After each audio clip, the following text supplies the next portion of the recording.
This story happened in the year 1991 and is a very tragic but true story. My wife Alex and I were invited to my best friends, Tim and Jessica's private mountain house for the night, and to have a sort of small house party. And they had recently gotten engaged and invited us to celebrate with them. They also asked my brother Daniel and his girlfriend Madison to join us as well. My brother drove us all to Tim and Jessica's house. It was a wonderful private house in the woods and mountains. This took place during the summer, so the weather was really nice as well. We drove up the long driveway part and headed inside to greet our friends. We got to the house around 7 p.m. Jessica had been preparing a meal for all of us. We ate dinner, chatted, and reminisced about old times, and then played some fun couples games while we shared some wine and snacks. I honestly don't remember what the time was. I'm guessing around 10 p.m. or something, but we heard a knock on the front door. We all looked at each other with great confusion. I asked Tim if he was expecting anyone else, and he said no. Jessica opened the door and I stood next to her, and it was a woman. She must have been in her early 20s. She looked pale and had dark bags under her eyes. She said that she and her husband had broken down and they needed help. She then pointed behind herself and down the driveway. There is a pickup truck with the hood of the bonnet open and some guy waving at us. Myself and Daniel didn't know the first thing about cars, but Tim did. And so Tim offered to go down with some of his tools and to take a look. Meanwhile, the girl waited inside. She took a seat and the first thing she said was, "Do you have any food?" We all didn't say anything for a second, probably because of how weird and awkward the situation was. Jessica, being kind, said there was some leftover chicken that she could have. Jessica made her up a plate and handed it to the girl. She started to eat it so quickly, like she was starving or something. Each of us tried to make small talk with her, but she gave some vague answers though, and it didn't seem like she was interested in talking. I asked what she was doing out here and how they broke down, as I found it really odd that they got stranded right at the bottom of the driveway. She then said that me and my brother were on our way to go camping. I said, "Brother, I thought you said you're with your husband." She carried on, slowly eating before mumbling, and said something like, "Oh yeah, I met my husband." I thought, something just isn't right with all of this.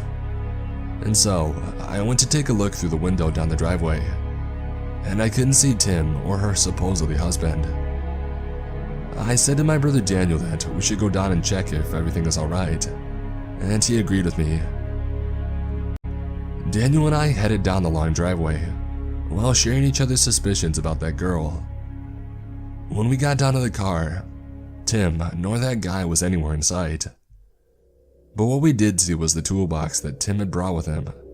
It was on the floor with tools scattered everywhere.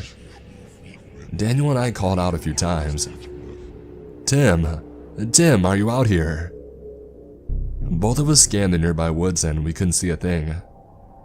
It had gradually been getting darker, and we couldn't see anything without flashlights, so going further into the woods was pointless. And so Daniel said that we should go back and call the police. About halfway up the driveway, we heard a scream coming from the house. It was one of the girls. Daniel and I ran up to the house as fast as we could, burst through the door, and couldn't see where the girls were. We each called for our other halves' names. We heard another scream coming from upstairs.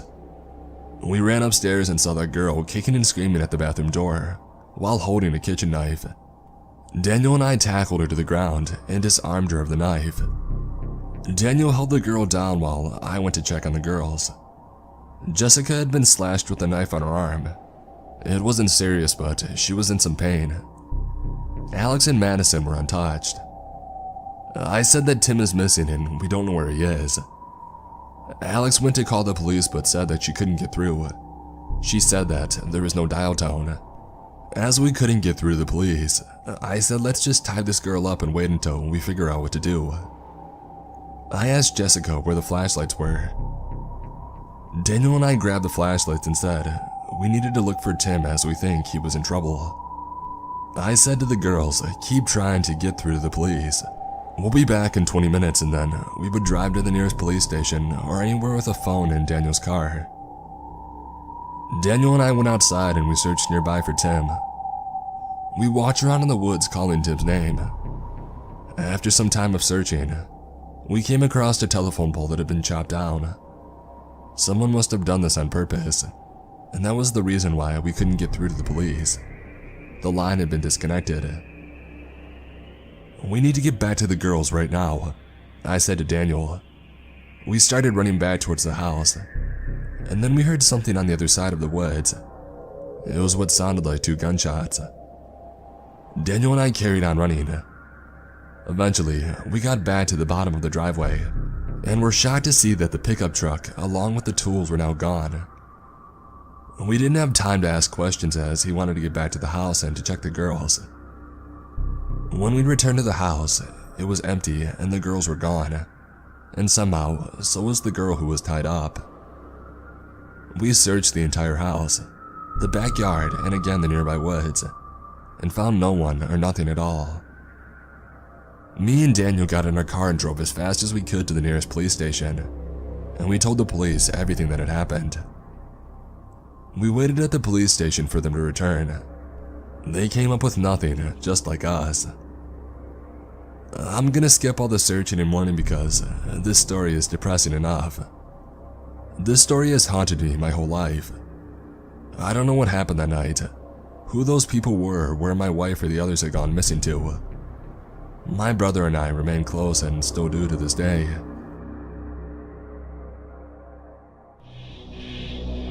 My name is Gordon. I'm 22 years old, but this story happened when I was 10, and it takes place in Florida.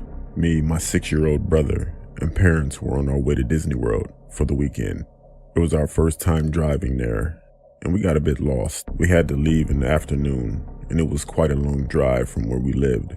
And like I said, we got a bit lost. It was dark outside, and we had to drive through the country lanes, but it wasn't just dark. It was basically pitch black because there were no street lamps whatsoever. The country roads we were driving through were quite creepy. I know me and my brother were freaked out, and to be honest, I think my parents were too. We had been driving for a while and I had to pee very bad. I know we could pull over, but I really didn't want to because it was scary as hell out there. But unfortunately I couldn't hold it anymore, so I asked my dad to pull over. I got outside and I walked over to some nearby bushes, which led into a forest. It was pretty cold outside and I was shivering. Like I said, it was pitch black, but I could see a little bit because our car's headlights were on. I went to do my business when I heard a branch snap. I looked up and towards the woods, and I saw some kind of light. It was a lantern. I looked closer and it was floating up, and then I saw it wasn't floating. Someone was picking it up, and the lantern light revealed a face I would never forget. It was a man who looked to be in his late 40s. He had gray beard, and he was smiling with his eyes wide open. He had crooked yellow teeth. I stood there in shock with tears in my eyes. He then motioned with his finger for me to come toward him. I pulled up my pants and ran back to my car. My mom said to me, "Are you okay, sweetie?" I just smiled and said, "Yeah," and we continued driving. I didn't say anything to anyone about what I saw, and I still had to pee, but what was on my mind was that man I just saw. We finally arrived and I was able to use the bathroom. Me and my brother were, and still are close, so that night while we were laying in our beds, I told him what I saw, and to my surprise he didn't seem that freaked out when I told him. He looked down with a worried look on his face. Then he told me something he saw in the car while we were pulled over. He was looking outside of his window, which were farm fields. He said he saw what looked to be a family of 4 standing in the middle of a field, who were also holding lanterns. He then asked our mom who were those people, and her response was, "What people? There's no one out there." And at that point, that's when I got back in the car. That night, and many nights after, me and my brother have discussed We discussed what we saw, and we didn't know if it was real or not, or our imagination. I personally still believe to this day what I saw was real. This story still haunts me and gives me chills every time I think of it. What do you think?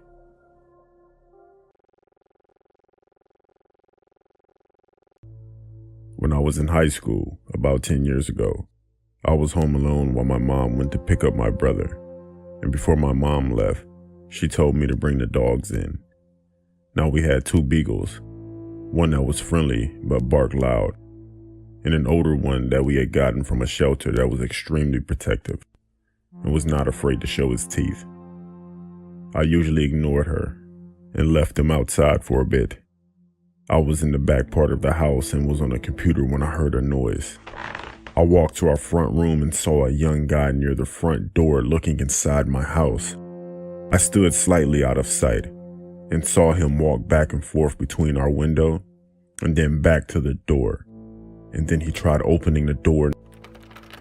Then he literally threw himself against the door.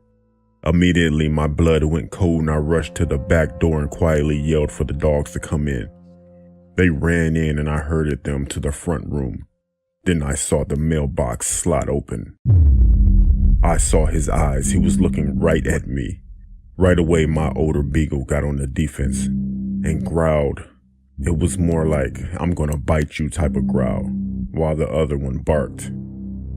I got my phone and called my mom and begged her to come back home, in which she did with my brother. They looked around and saw no other signs of entry. I triple check every door now, and even though those 2 dogs have passed away, I keep our current dog near me when I'm home alone. That was one of the scariest experiences I ever had in my life.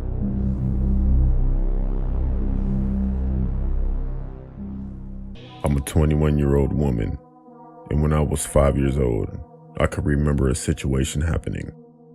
Then when I was a little older, I figured out that it could have gone very bad. My street was full of kids and our parents all knew each other. Every weekend, someone would have a sleepover. One Friday night, we all begged our parents to stay the night at Lisa's house. She was 6 years old at the time and lived 2 houses down from me.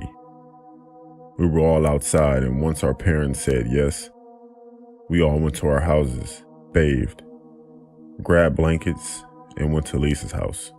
After our parents dropped us off, Lisa's mother made everyone popcorn while we watched movies in Lisa's bedroom.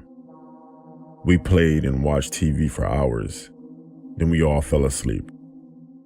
In the middle of the night, I woke up to Lisa's bedroom door opening while all of us girls were sleeping on the floor on top of blankets. When I turned toward the light that was outside of the open door, I saw Lisa's dad in the doorway looking at us. In my 5-year-old mind, I thought he was just checking on us, so I went back to sleep. After being asleep for a bit, I wake up again, and it's her door opening. It's her dad again. He's standing in the doorway looking at us with the camera. I thought it was weird, because he had his shirt off also. I didn't let him know that I was awoke. When he walked away from the door, I waited a few minutes and ran home. I knocked on my big sister's window, which was downstairs, and she let me in. I told my parents, and they never let me back over there again. A few years later, Lisa's father was arrested for trying to kidnap a little girl who was outside riding her bike near her house. Every time I think of that night at Lisa's house and what he was caught for, I cringe because who knows what he was thinking and what he wanted to do. I'm glad he got caught and no other kids got hurt. This was a really weird but scary experience for me. I worked at a morgue a few years back. I'd also like to mention that this was the last time I smoked weed. Just throwing that in there. Anyway, on my way to work, one day I smoked a blunt. I bought the weed from some random guy, not my usual person.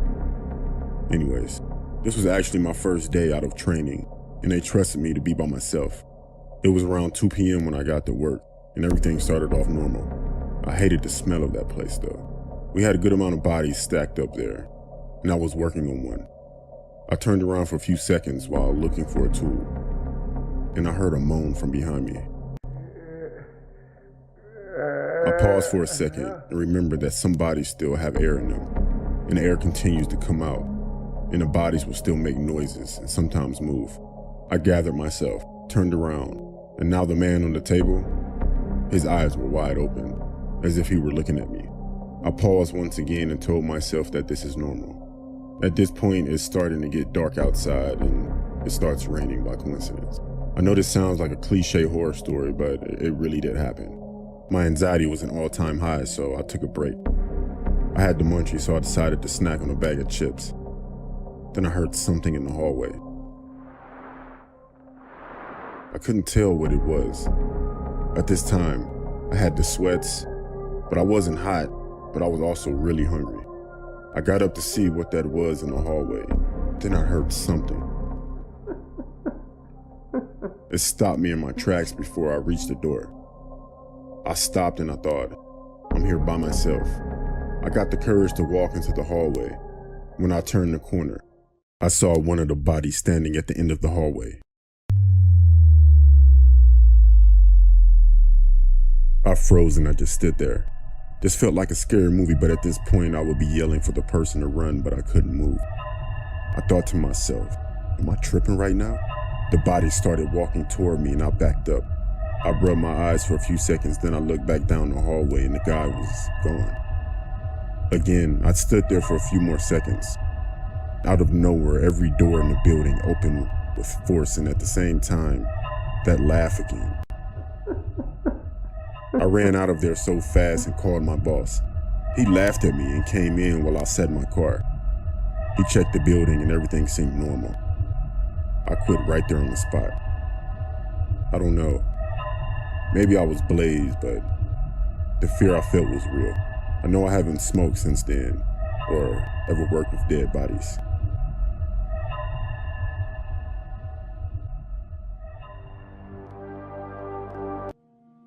I got this great job working at a hospital. I really got to do something that I enjoy. Taking care of others has always been a passion of mine, but I work on one of the hardest floors, the cancer floor. We always have the same patients, and not a whole lot of them make it. This makes my job hard in a lot of ways. You could probably guess that I've seen my fair share of death since I started here. Anyway, I work the night shift, and at night it can be a little creepy when you have to go to the morgue. One night, me and a coworker were taking someone down to the morgue. Now, let me explain. Our morgue is a little freezer box that is in the basement, and it smells horrible. Plus, it has a ramp to get into it. So she and I wheel the body down there, and we push it up the ramp. And then we begin to argue over who is going to push the body inside. Of course, I lose, so I swing the freezer door open, and I push in the body. Then I slam the door shut. We start to fill out our paperwork when we both look up at each other. She says to me, "Did you hear that?" I said, "I think so." We both turn and look at the door.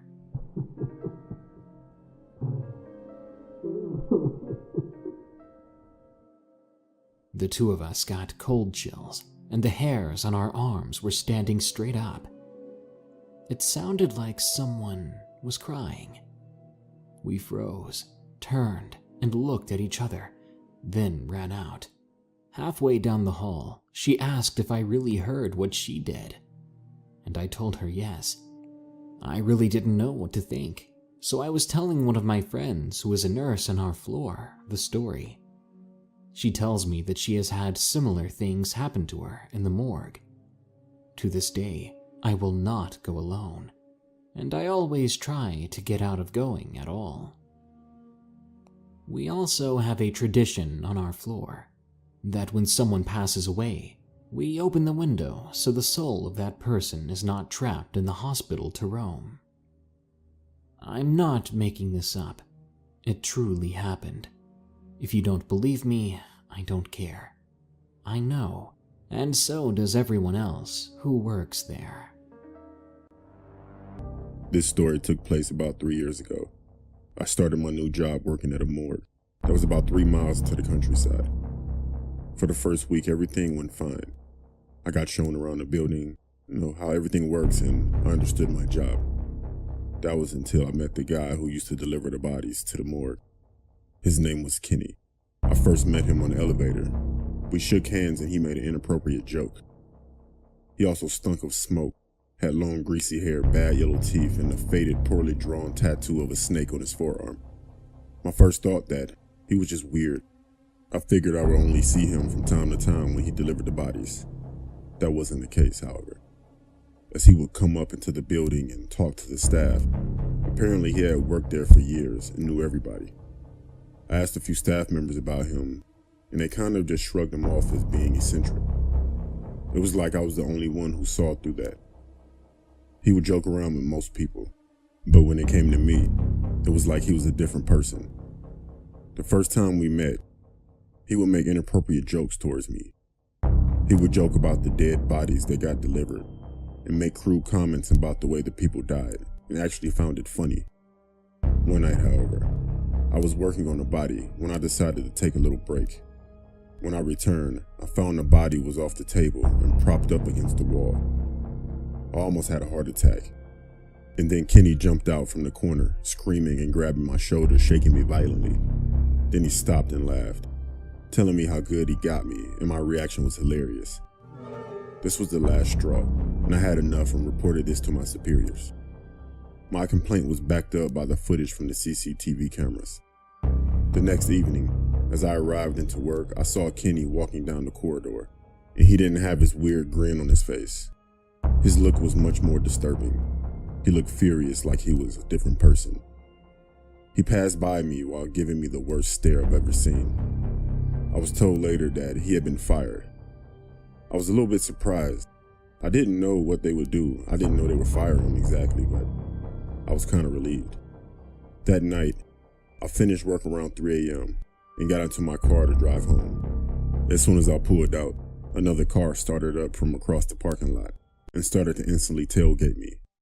Like I said, the building was located in the country, so there were no other cars on the road. At first, I didn't know who this was.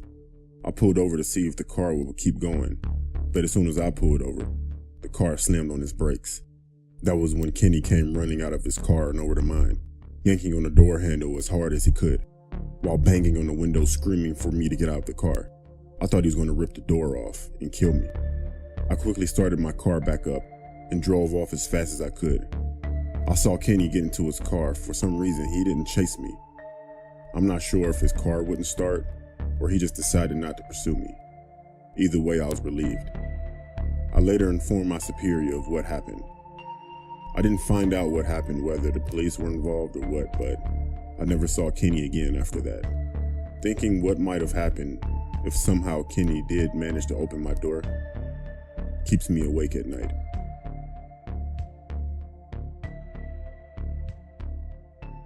My brother is a mortician at a facility in New York, and one night when I was visiting, he asked if I wanted to go to work with him so I wouldn't be alone in his house. I reluctantly said yes. What's the worst that can happen, right? Boy, was I wrong. To start off with, this place was creepy as hell. Dark and smelled funny. He said it was normal, and it was probably the smell of the formaldehyde, so I just ignored it. After a little time of chit-chatting and catching up, he told me that he needed to get to work, but that I could stay in the little adjoined office and watch some TV, and so that's exactly what I did for a little bit. The entrance to the morgue had swinging doors, and you could hear when someone was coming in or out of them. He came to check on me a few times, so I heard them. After a few hours of being by myself, I started to doze off, when the sudden sound of the doors woke me up. Expecting for my brother to walk in and greet me, there was nothing. Again, I started to fall asleep, and yet again, the loud doors went off.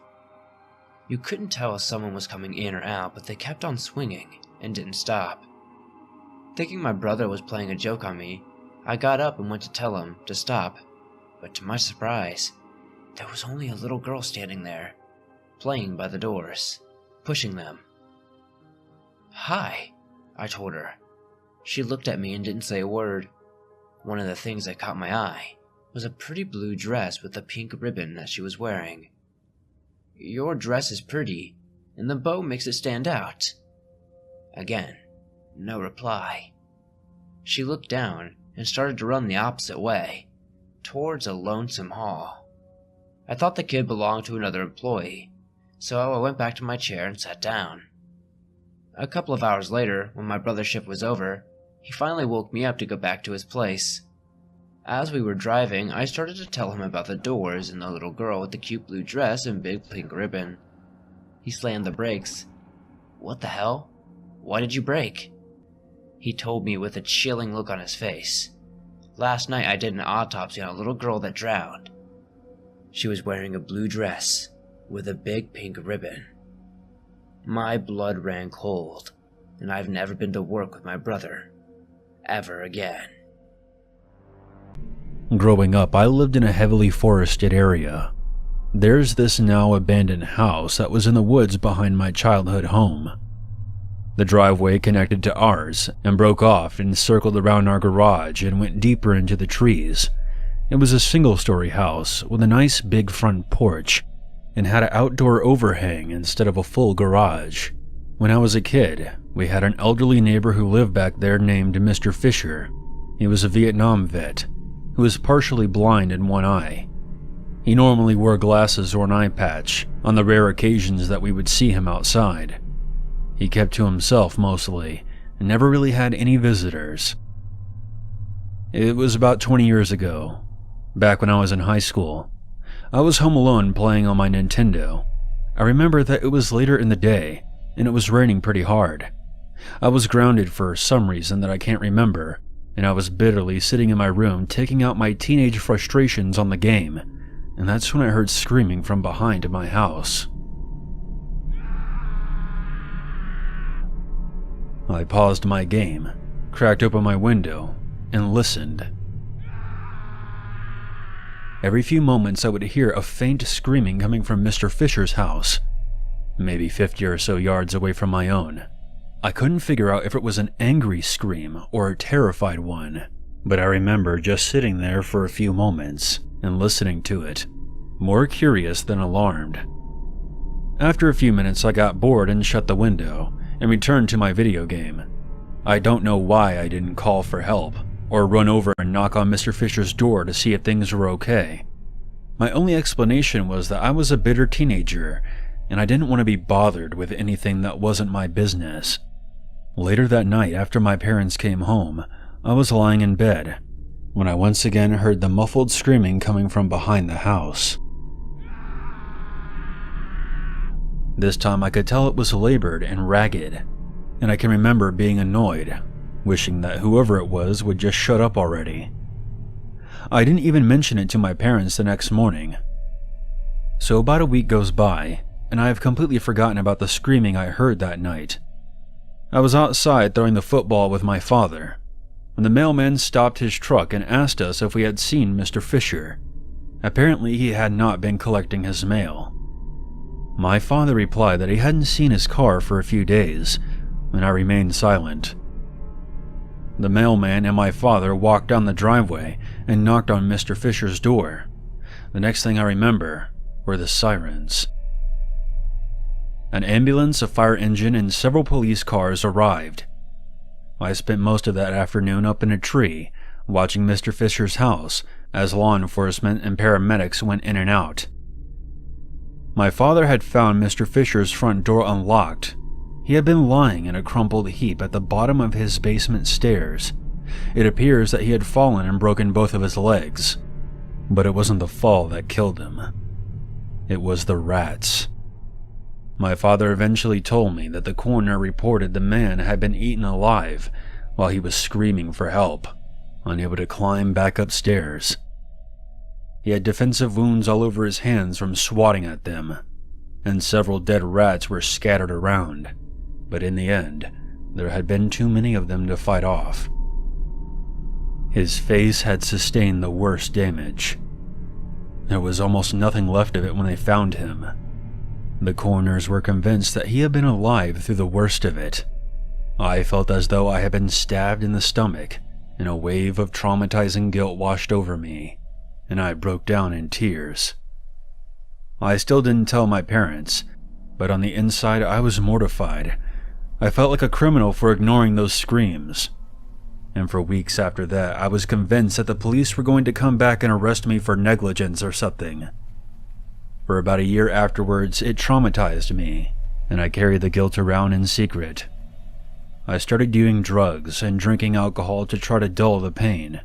In retrospect, I'm extremely lucky I graduated high school without overdosing, or killing someone while being drunk behind the wheel. I was about 20 years old when myself and 3 of my friends went back to the house in late October. The house had been repossessed by the bank at this point, and now sat condemned. Me and my friends sat on the front porch and shared a bottle of bourbon. My family almost considered this vacant house our second home, since it was so close to our property. My father would even do some yard work every once in a while, and make sure nothing was growing on the house. So like I said, my friends and I were drinking and smoking, and being belligerent idiots. Just talking shit and lying about girls that we had slept with. I got up and went around the back of the house to take a piss. I happened to crouch down and glance inside one of those low-to-the-ground basement windows, and just scanned the basement floor. All I could really see was a cracked cement floor, and loads of cobwebs crisscrossing the window. I took care of business, and was about to walk back around front, when I paused. Glancing back towards the window, I felt a sudden sensation that I was being examined. This time, there was something in the window that hadn't been there before. Very clearly, I could see the outline of an old bearded face and a single eye staring up at me, kind of at an angle, as if someone was lifting themselves up to peer out the window. I stared back, my body going numb and my mind going blank. I suppose that this is the part in horror stories where the people would say, "I felt a chill go down my spine," or "my blood ran cold." I didn't feel that way. I just went numb as I looked back at the figure in the window, the unmistakable feeling of being caught in an act washing over me, like I had been vandalizing the place or something. I believe the eye contact lasted for about 10 seconds, maybe slightly more, and I eventually just turned around and walked away. When I got to the front porch, I told my friends I was heading back to my garage. For a few short hours, I was convinced that it had been either a squatter or maybe my imagination. But that night I had the most horrific nightmare. I was trapped in a dark room with rats crawling all over me and gnawing at my face as I lay helpless. I woke up the next morning feeling sick. What bothered me the most was that whatever I had seen in the basement window, there had only been one eye visible, just like when I remember my old neighbor. It wasn't until I was about 30 years old that I had made peace with the fact that I had seen the man's spirit. He had been staring back at me in distress and confusion, wondering why I hadn't helped him.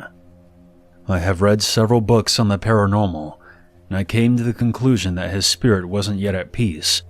My parents eventually sold that house to me, and today I only use it as a summer home. But I've never wandered back to the old man's property again. Several times he's made his presence known. A few years ago, I was jump-starting my car outside in the driveway, when suddenly 4 rats shot out from under the axle, between my legs, and scurried away towards Mr. Fisher's old home.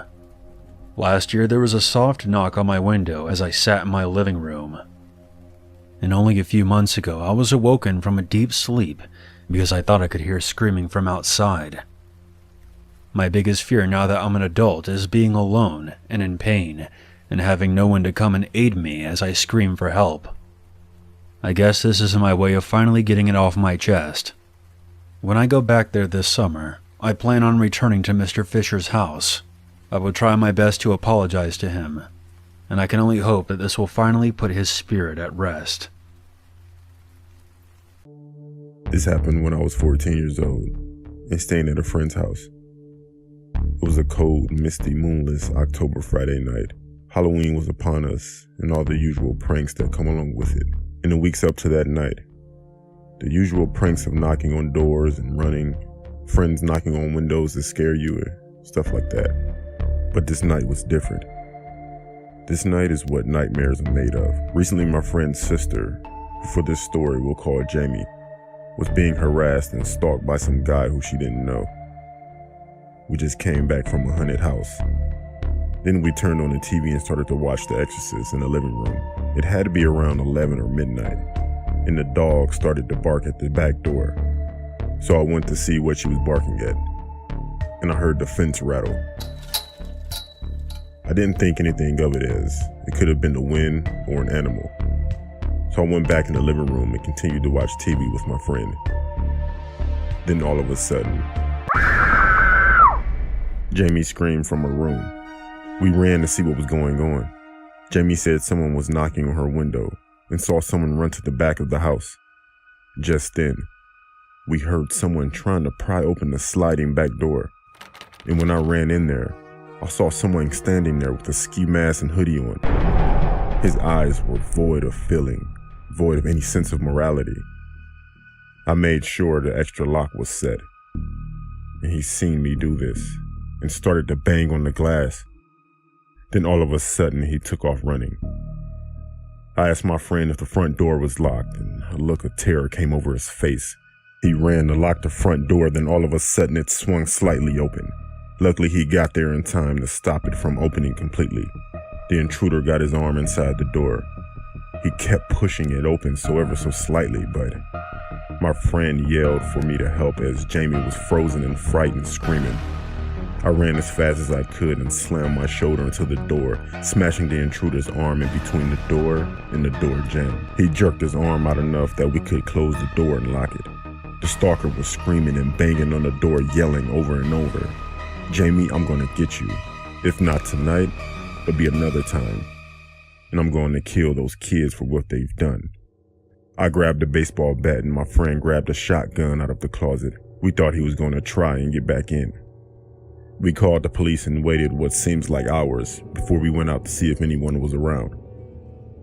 But all we found was handprints on windows and footprints in the mud leading to the backyard. The stalker's identity was never found out. And after that incident, Jamie was never bothered again. But after the incident, Jamie was never the same. She was quiet, distant, and it was hard for her to trust people. It took a long time for her to be herself again. It makes you think you never know who is watching you, who is following you in person or on social media. You don't know what their intent is, or if they have nefarious intentions. The world has become an information nightmare, and for that you never know who is spying, peeping, and lying, waiting to ambush you. You always have to be aware of your surroundings and ensure you are able to keep yourself safe.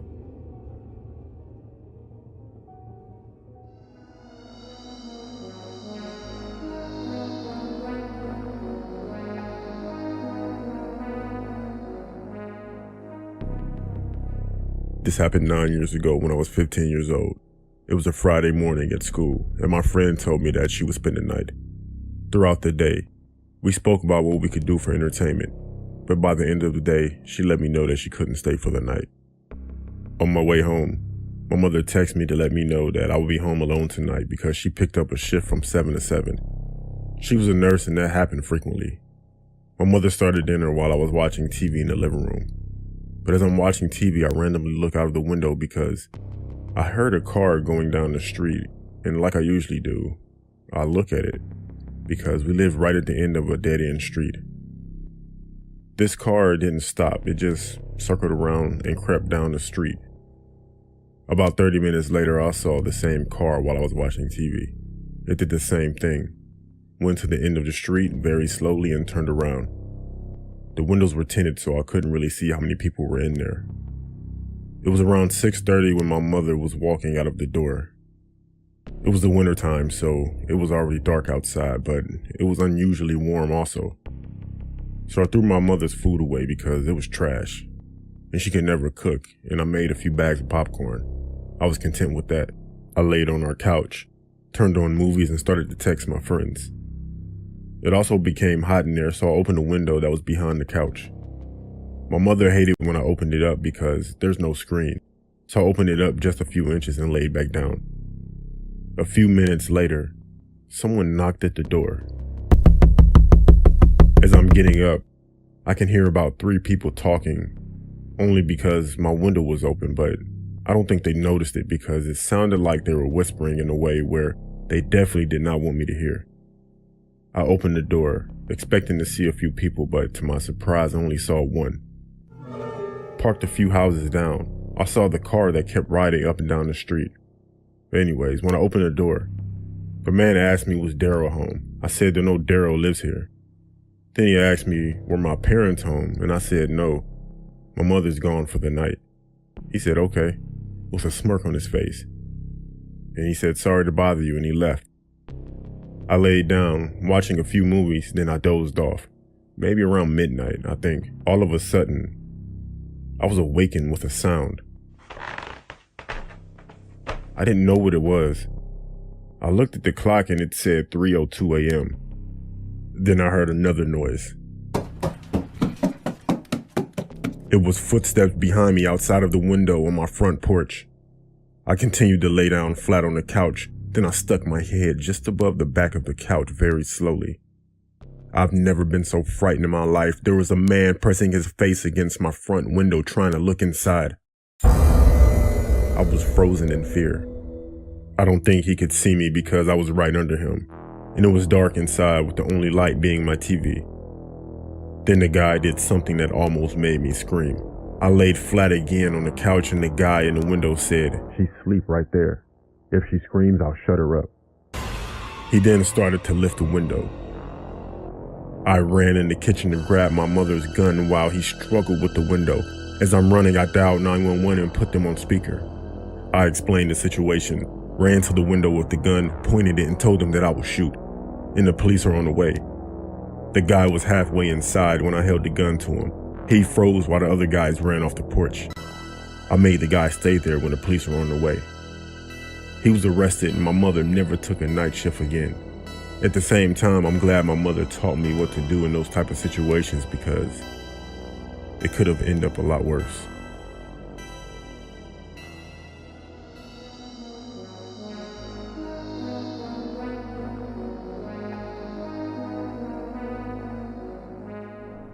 This story happened August 14th, 2003, when I was 14 years old. I lived on a street that had a lot of boys on it. All of us were the same age and would frequently spend the night over each other's houses and simply just hang out. There were literally around 10 boys the same grade. It was a Thursday afternoon when 5 of my friends came over to hang out. We were all inside my room when all of a sudden the power went out. I yelled outside my window to tell my father because he was cutting our grass. I went to check the fuses, but the power never turned back on. All of my friends went home, and shortly after that, they all started calling me, telling me that their power was also out. So we all met outside and played football in the street. At this point, it was all 10 of us plus other kids. Once it started to become darker outside, we started to notice that it was a blackout, but we didn't know the severity of it. It was very hard to see, so we all grabbed flashlights and played hide and seek. We ran everywhere on our block. My parents rode down our street while we were playing, along with other parents. After a while, we saw some old guy walking down the street that we didn't know, but we didn't pay any attention to him. As it grew later, we all decided to go home. A few guys came to my house, but no one's parents were home. At least that's what I noticed. I don't think anyone else noticed it though. My friend across the street stayed home, so we all called him. He was telling me that he wished that his mother would stay out of his room. I asked him why did he say that. He said because when he went to his room, his underwear was dumped all on his bed everywhere. I said that's weird. Then he said, I keep hearing her upstairs walking around the room. I told him that's impossible. Then me and a few of my friends got up and looked out of my window across the street at his room. I asked him, does he still hear the footsteps? And he said, yeah. Then we all saw someone walk across his window. It was that random guy we saw earlier. I told him that is not his mom and to get out of the house. Then we called our other friends. ran across the street and ran into the house. We beat the crap out of that guy and called the police. We come to find out that this guy had been arrested in the past for similar acts. Luckily, we saw him when we did, because who knows what would have happened.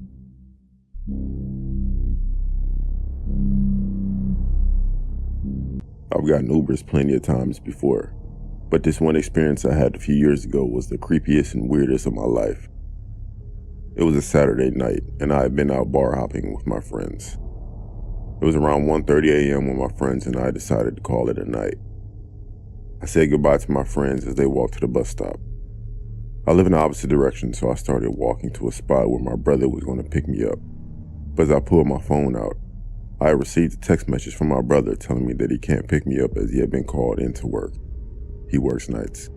I opened up an Uber, and there was this one guy about 2 minutes away, so I clicked for him to pick me up.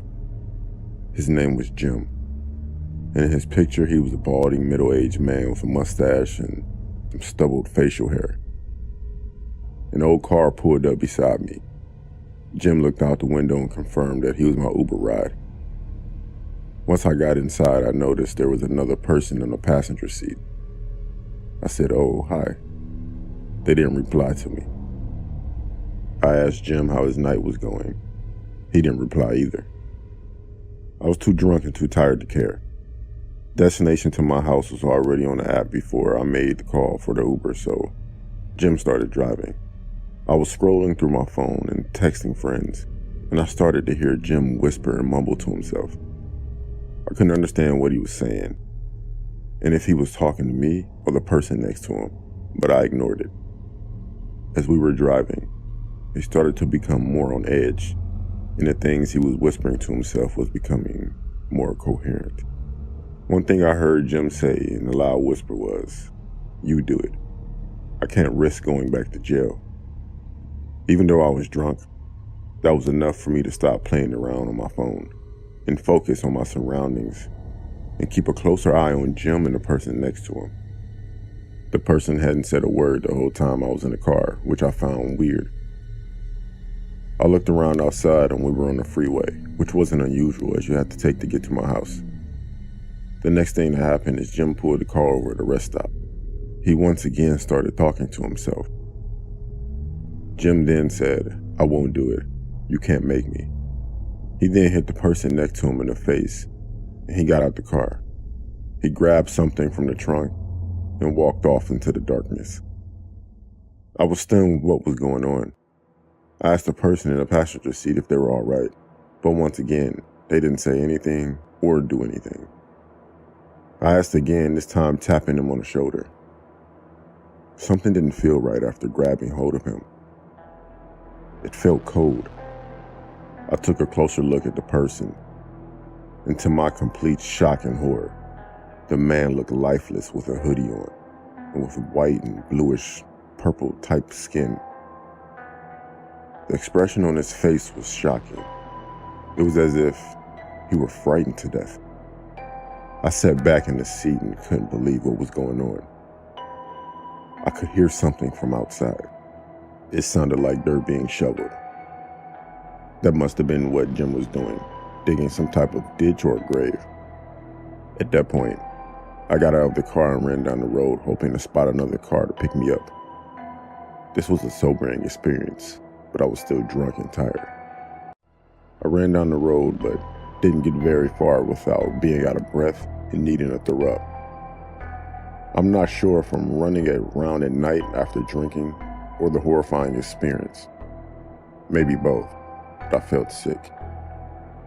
I turned around to look at Jim's car. I started to fear the worst when I saw the car start. I thought he was about to chase me down, but he didn't. He just started the car and then sped off into the night, never to be seen again. I felt so relieved, but I still kept fearing he would come back. I carried on walking down the road until passing the car, and they gave me a lift home. This incident scarred me for life, and I never got an Uber again. My name is Kyle, and I'm an Uber driver and have been for around 3.5 years. Most of the time I work from early evening to late at night. I've had my fair share of rude, weird, and awkward customers, but I never thought I would have my life threatened. I think it was a Thursday night about 10:30 p.m. I get an alert from a guy named Caleb, needing a ride to a house that was located in the countryside. I pull up to a guy wearing dark blue jeans, a black hoodie, old white sneakers, and a baseball cap. I roll my window down and ask if he's Caleb. He nodded yes and got in the back of my car. I looked at him in the rearview mirror. He was just looking out the window with his cap down and had both of his hands in his pockets of his hoodie. That was enough for me to know that he was interested in conversation, and the destination was already set up as I picked him up, so there was no need to make small talk either. As we were nearing the house, he sat forward and started looking out of the window, like he was looking for something or someone in particular. He was looking around the quiet, dark forest area, as was I. I then heard something thud on the floor of my car. Caleb then picked it up, whatever it was, and put it back in his pocket. But I took a look in the rearview mirror and saw that it was a gun. The butt of a handgun was sticking out of his pocket. I looked at Caleb to see if he'd noticed me looking at him, but he was still looking out of the window. My heart started racing and I began to panic. I was thinking like I was about to get killed and needed to think quickly on how I'm going to get out of this situation. We pulled up to an abandoned cottage that had been vandalized and forgotten about for years. And outside were 3 hooded men standing around a barrel with a fire inside. Before I had a chance to do anything, Caleb leaned forward, pointed the gun in the back of my neck, and grabbed the keys from my car, turning off the engine. At that point, the 3 men turned toward the car and started slowly approaching. I thought I was about to get robbed, beaten, or even worse, killed. Caleb then said, "Don't move," as he got out of the car. He approached the 3 men and started talking. One of the men then handed him something. I don't know what it was. I couldn't make it out. But shortly after that, talking turned into arguing. And it wasn't long before Caleb shot one of the men dead, before the other 2 ran off into the dark woods. Caleb then turned to me, pointed the handgun, and fired, causing the window to shatter. Thankfully, I wasn't hit. Another gunshot went off, coming from the woods.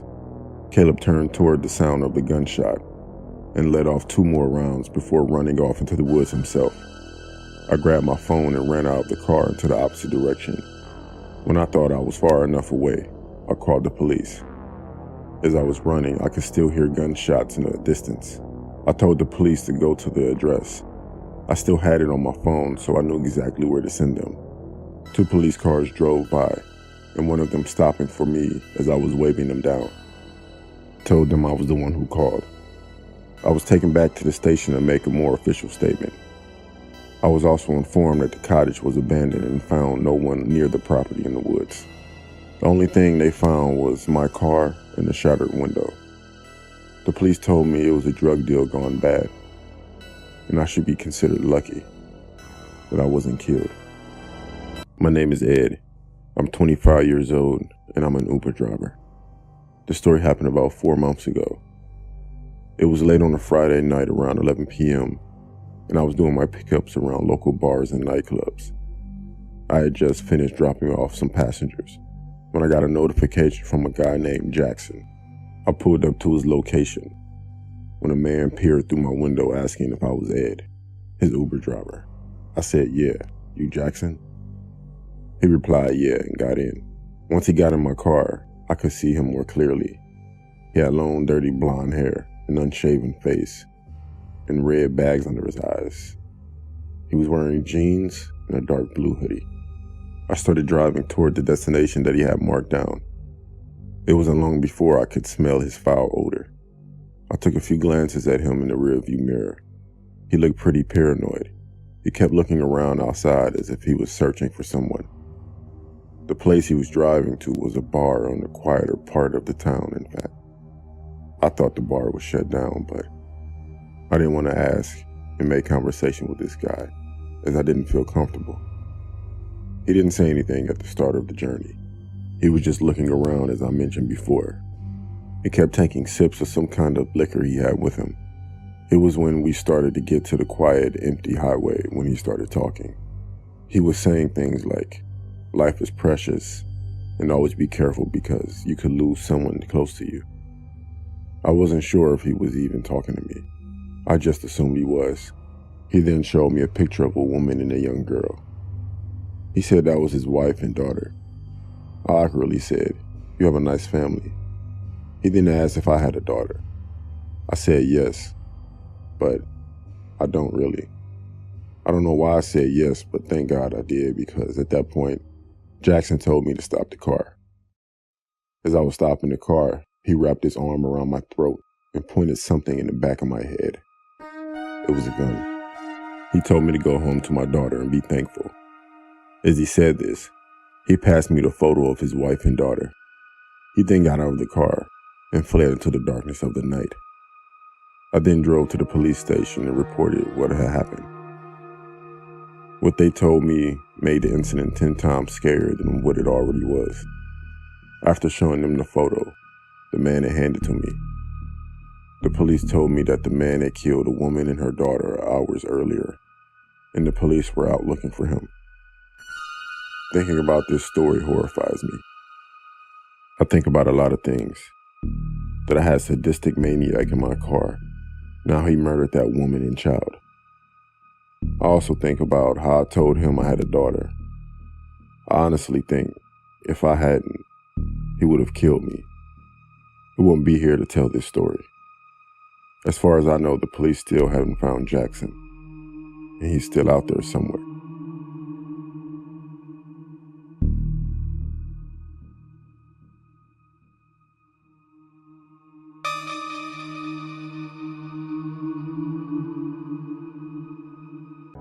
I mentioned in a previous post that for a good week, my car was in the shop getting fixed. This resulted in me lifting just about everywhere and having to deal with a lot of weirdos. Now, I already thought that the last Lyft driver I had was already pretty bad, but this guy takes the creepy cake. I had just finished my shift and this dude picks me up by the name of Angel. But anyways, as I get in the back seat of his car, he pulls up my Lyft photo and then zooms in on it repeatedly before he stares at me in the rearview mirror. "This is you?" He asks. Yeah. No way. How old are you? You look so cute. How old are you?" As he says this, he keeps pulling up my Lyft photo. I'm 22. "What? How old were you when you took this photo? You look like a child. You're so cute. Wow." In my head, I was just like, 2 years ago, get off my butt. But instead, I didn't really answer and just kind of brushed him off. He continues driving, all the while staring at me whenever he can. We get to a red light and he changes the radio station from Katy Perry to the Spanish channels. I instantly groan inside because I'm mixed race and this is getting pretty old for me. A lot of people do this thing to me where they try and see if I can speak their language or know enough about their culture, as if to approve me or something. "You speak Spanish? You know this song? This is real Spanish music. You should give it a listen." No, I don't speak Spanish, thanks. "Do you know any Spanish artists?" No, I don't. "Well, that's okay. Even if you don't speak Spanish, you'll do good on your honeymoon." I ask what he means by that and he doesn't really give me an answer. Instead, he asks what my work schedule's like, how many days a week I work, is it always at that location, do I live alone, etc. I answer him instead in half-truths, saying, "Oh, I don't have a schedule yet or a fixed location as I'm training between locations." That way he can't really find me or know my routine at all. He just nods and hums, all the while still just glancing at me right in the mirror. A car cuts him off and then he honks before stating loudly, Move! Move! I have a really pretty girl in the backseat of my car." I tell him to let me out of the corner and he says no, that he'll take me to my door. Because I don't want it to be too obvious that I'm freaked out, I tell him to go up to these random townhouses which are all connected by a path and park. He lets me out at the front of some random house and I move behind it and then wait until he drives off before I zigzag around all of these pathways. I mean hell. I almost got lost myself by walking around all these weird pathways until I finally found myself home. So yeah, Angel, let's definitely not encounter each other again.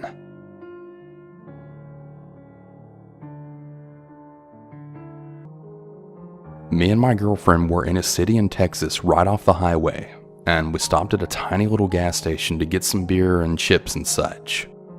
For some reason, when we pulled in, I felt the need to say, I actually think I need to come in with you this time, which was really weird because I usually always stay in the car whenever we go places, or if I do get out, I don't ever feel the need to announce it. When we walked in, everything felt normal. We were kind of just laughing and joking around about the half-naked Modelo girl cutout had a super pixelated face. We then started looking at all of the beer, and I was being really indecisive, but could tell that we were both getting really sketched out, so I just grabbed 2 coconut margarita type drinks without even thinking about it and rushed to the counter, thinking that we needed to get out of there really quickly. There was this growing feeling of being watched.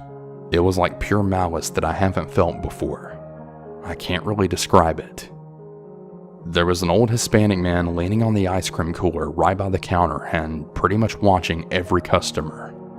Everything just felt slow. It's hard to explain. When I put my things on the counter, the man started smiling at us really wide and then started talking in a very strange manner. It was like he was trying to be charming or personable, but really just came off as really creepy. Outside the door, I could see a man in a red jacket also just staring through the doors, just watching and waiting. It was pretty obvious now. These men were waiting for us. It's really hard to explain the overwhelming feeling of dread that we had, and I didn't really talk about it until we were driving out of the parking lot. The man in the red jacket was still circling the building and watching us as the car drove off. The city we were in, it has a pretty bad reputation for having a lot of human trafficking victims coming in and out, and I honestly think that they were just waiting to find the perfect victim. I honestly think that if I hadn't gone in with my girlfriend when I did, she probably would have been taken, or maybe they would have taken me from the car. I've never had such an intense looming feeling of doom and paranoia in my life. It seems very mundane, but it was definitely a very close call. We kept discussing it the rest of the night. We're really lucky that we went in together and got out as quick as we could. I mean, who knows what could have happened.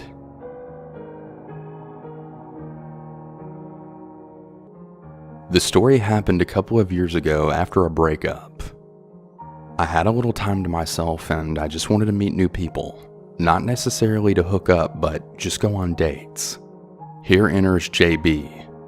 Seems nice enough, and we met at the nearest city. We had a pretty good date, and I say goodbye. We make some more arrangements to hang out, and eventually we end up back at his flat in an area of a city that I knew quite well, as I lived there as a student. So I felt pretty confident and comfortable that his flatmates would also be home, and that I wouldn't be completely alone with them. We're sitting downstairs watching The Office when his flatmates come home and they're making their meals, and then he suggested finishing watching an episode upstairs before I left for the bus. Well, he has the smallest room with a single bed and no chairs. He lays down on the bed and I sit on the end of it. He encourages me to move up and I awkwardly do just that. He says that he can't see, so to lie down. So I lie down on the bed pretty uncomfortably, but try to think logically, and we hadn't even kissed yet, so I mean, what could really happen? Right at that moment, I really wish that I had just left. Without even a cuddle or anything, the guy just grabs my arm and then tries to shove my hand down his shorts. Nope. Luckily for me, I was kind of clutching my handbag pretty close-ish, and I just flipped out of the bed into a standing position, threw my bag over me, and then ran downstairs, with him saying, "Oh my gosh, I'm so sorry. Please don't leave." He had no shoes on and he didn't know that I used to live in the city. I was so out of there and down a different street that we had come down earlier. I was totally freaking out at the bus stop and on the phone trying to get a lift home before he finds me. I finally make it home and no, I never see him again. I never saw him again, but make no mistake, that wasn't the last time I heard from him. He went mighty quiet after I ignored his messages begging for me to meet up with him again. I spied on his Facebook when he did go quiet, just a little curious. And he had just moved in with a girlfriend. I mean, this was mere weeks after the event. Who moves in with someone that quick? Or maybe he was already seeing her. I guess I'll never really know. Cue about 6 months and nothing. I hadn't been on Plenty of Fish for a while after that, and then in January, I get a message from him. He split with his girlfriend and he just wants to meet, chat, and have a coffee with me. Being a little bit lonely, I kinda thought about it. I agreed, but I said that we could only meet in public. He agrees. We make plans on that evening and I'm leaving work and he says that he can't make it and that I should just meet him at his place. Nope. I decline and I go straight home. This goes on for a further 6 months and him badgering and guilting me into saying that I'd meet him at a coffee place and then him changing the plans last minute, then me canceling. This probably sounds like nothing until about June, when I'd been messaging my friend who had lived the next town over. Let's call my friend M. M had a really psycho ex-girlfriend that he had told me all about, and M had a very normal name, but it was spelled pretty unusual, at least to me anyway. So one evening I'm chilling at home and I get a WhatsApp from a number that I don't recognize, and it's mentioned M and the way that his name is spelled. I obviously freak out and I then tell M that I think his crazy ex had sent me a message. Unfortunately, I've totally forgotten what the threatening message actually was, just that I was really freaked enough to ask who it was, and I then get a message back. You know. M knows. So M freaks out and I keep getting calls from this number into the early hours and the caller kept hanging up whenever I answered. I suffered from anxiety at the time and the next morning I was a total wreck. I went to work and got another slew of random calls. Later that night, I decided to tell my cousin everything that happened and she called from her phone. Guess whose voicemail she got? Yes, JB. She leaves him a message saying to not contact me ever again or else the police will be involved.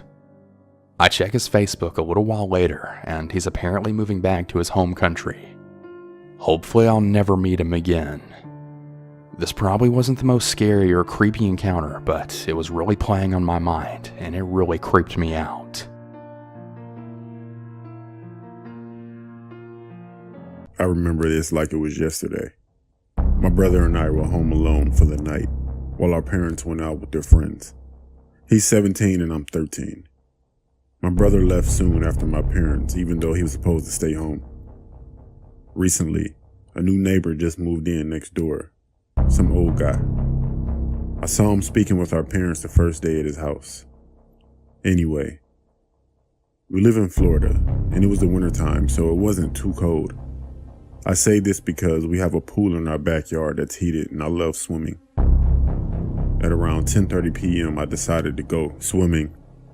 I called my friend to let him know. So he said he'll come over.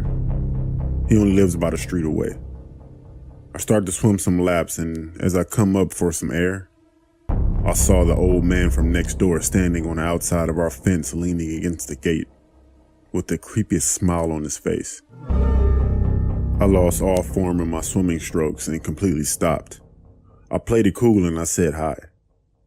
He didn't even say hi, he went straight to, I noticed that your parents aren't home. I told him that my older brother is, and he then said, nah, he's not. I didn't see him when I was watching you through your bedroom window. I didn't say anything. I was just shocked. He opened up the gate and started to speed walk toward me. I began to back up in order to climb out of the pool while yelling help. He was getting closer, then he stopped and looked behind me. My friend was on the other side of the fence running toward us, and also on the phone with the cops.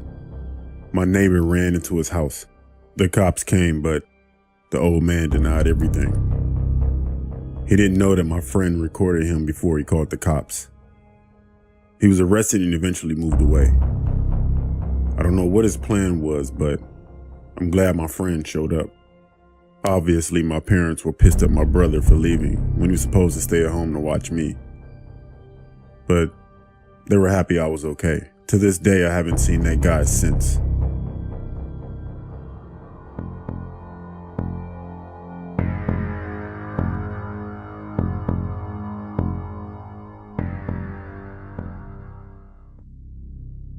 While in college, I love finding snakes, so a friend of mine from the herpetology club, he showed me this road that he would cruise for snakes. Cruising is when you drive slowly down the old back roads, after dark, looking for snakes that have slithered onto the warmer road that heat up. The road we took was about 4 miles and had around 4 houses on it. We had taken a few laps on this road, and we were making our final pass. There are 2 houses near the beginning of the road, one at the end and one near the middle. We were getting close to the center when we see movement on the left side of the road. There are a lot of animals on this road, so we weren't surprised to see this. However, what shoots out is this kid, probably around 8 or 9, torn blue jeans and a ripped dark t-shirt. He takes one look at us, and his face is a mix of fear and pain. He looked back really quick from where he had come out of, then booked it across the road. The guy I'm with, he gets out of the car chasing to see if he's alright, and I pull the car up to the point where the boy went into the woods. I'm starting to get out of the car when my friend walks back quickly, and he just says, "Let's go now." We hop in the car and tear out of there. He says there's a graveyard about 10 yards into the woods where the boy had ran, and it was 5 gravestones with the same death date. They all had the same last name, and one was a boy who was 9. We never came back for the rest of the summer to that road. We usually would go out once or twice a week, but not anymore. The next year when my friend had graduated, I took my girlfriend out to that road. We had gone early to try and find different types of snakes, because different snakes tend to move at different times of the day. We got to the house near the graveyard, and there's 3 men doing some yard work. I rolled down the window and I explained what I was doing and asked them about the graveyard. Apparently their dad's brother's family had all died, and their space heater caught on fire around 20 years ago. I kept pushing and asking them about it, and they told me the firemen or whoever does it have found all the bodies in the rubble except for the youngest son, but they assumed he was too far burned. I asked if they had a little brother, and the 6'4", 250-pound man said he was the youngest. When I gave the description of the kid I saw, they all went white. They all have, individually seen the kid I was talking about, and he always runs into the gravesite. I have never been on that road again. Honestly, I have no plans on going back.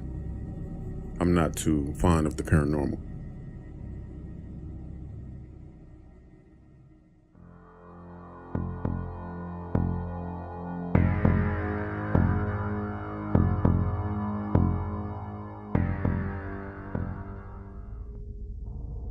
My aunt and uncle moved into a new house. I was staying with them for a week, but I got a weird vibe about their house. I was sleeping in the attic, and around 3 a.m., I woke up to find my 6-year-old cousin standing next to my bed staring at me. He just started telling me about his imaginary friend, Maury. The next day, when I asked his parents about it, they told me he didn't have an imaginary friend, and they said he never had one in their previous house. They decided to ask him about it, but he said he had no idea what they were talking about. The next night, around 3 a.m., I woke up again to find my little cousin staring right at me. He kept repeating over and over, "Why did you tell? Why did you tell? Why did you tell?" I tried to talk to him, and he started telling me about how Maury would appear in his dreams at night to eat dinner with his family when they were at the table. I asked him how he met Maury, and he told me that Maury came to him and asked him if he can come inside of him. He said, "Yeah, sure, come in." That's when Maury started to come beside his bed every night to talk to him. The next day, I told his parents, but they didn't believe me. They thought I was making it up. On my final night in the house, I was awoken by a faint thumping under my bed. At this point, I was very scared, but I worked up the courage to peek under my bed. I found my little cousin hiding under there. He said he was protecting me. He told me that Maury couldn't trust me and he wants me gone. and that Maury won't hurt me if he's there to protect me. Then he started going back and forth with someone who wasn't there, moving around like he was wrestling with someone. Then I heard the words, "Kill him." It was a deep, raspy voice that I've never heard before. Those were the last words I heard him say. I ran faster than I ever have before and made it at least 3 blocks down the road before my aunt and uncle caught up with me and begged me to come back. They asked me what had happened, and when I told them, again, they didn't believe me. When we walked back to the house and went upstairs, my cousin was in his bed, sound asleep. I left the next morning and never went back. That was a very creepy experience in my life. Very creepy. And I can't compare it to any other experience ever. And it's extremely difficult for me to talk about because I really don't know what was going on. My cousin doesn't remember while my aunt and uncle still don't believe me. At the same time, my cousin has always been weird ever since that day. And he doesn't make a lot of friends. I don't know. I figured that I'll get this story out there to other people so I won't keep it bottled up inside. To add to that, I've never been back to my cousin's house because I don't trust him, I don't trust my aunt, and I don't trust my uncle. Something's up with that family and it isn't something good. Just be careful of the company you keep. Whether it's your family, whether it's your friends, just always be careful. Because you never know the intentions of people around you.